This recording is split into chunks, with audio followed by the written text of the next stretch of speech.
Direction tout de suite le Vieux-Port où nous attend Thierry Bézère. Thierry, bonsoir. On attendait 100 000 personnes malgré le Mistral. Le public a-t-il répondu présent? 80 000, 100 000 personnes, oui Claire, c'est à peu près ça.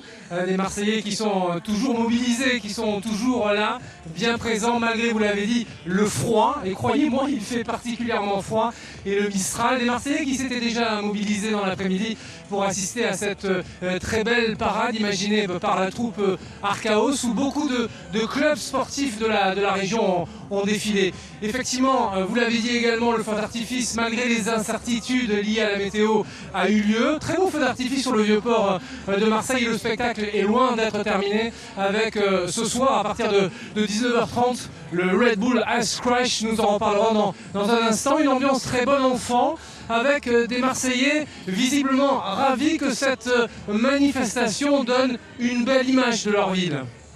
Thierry, merci. On vous retrouve dans quelques minutes. Le feu d'artifice vient donc de s'achever. Juste avant, le public a assisté à une parade aux couleurs de Marseille. C'est la compagnie régionale de cirque contemporain Archaos qui a défilé entre le Mucem et le Vieux-Port. Les artistes ont dû jongler avec le Mistral. Noémie Dahan, Malik Karouche. Suspendu dans le vide et dans les airs résonne la vocalise numéro 5 de Villa Lobos.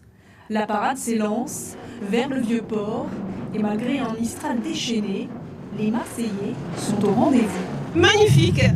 Tous les sports qu'il y a à Marseille et tout, c'est bien, c'est convivial. C'est magnifique, c'est génial de voir Marseille et une belle animation. Et on s'éclate parce que ça fait bouger avec ce froid. Moi j'aime bien les tambours. Un peu plus tôt, sur l'esplanade du Mucem, on se prépare. Club de sport et circassiens, tous réunis pour ouvrir l'année européenne du sport à Marseille. C'est une façon de faire découvrir notre sport aux Marseillais et ainsi qu'au monde.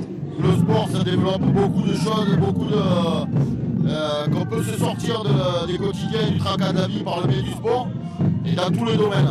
Un moment de paix et de rencontre, de partage. On a envie de les faire rêver. Ouais. Et aussi pour annoncer les débuts de la Biennale internationale des arts du cirque. Un défilé placé sous très haute sécurité. C'est la première fois qu'une ville française obtient le label Capitale européenne du sport. Le maire de Marseille veut faire taire les mauvaises langues. Marseille, capitale européenne du sport. Vous en parlez d'ailleurs beaucoup. Ça nous permettra de faire énormément d'efforts dans les équipements sportifs. Mais il y a 1000 équipements sportifs à Marseille. Et ceux qui sont esprit chagrin et qui croient que nous dépensons beaucoup d'argent pour cette fête, nous n'en dépensons pas beaucoup. La fête ne fait que commencer. Dans quelques minutes, place aux meilleurs patineurs du monde pour une descente vertigineuse.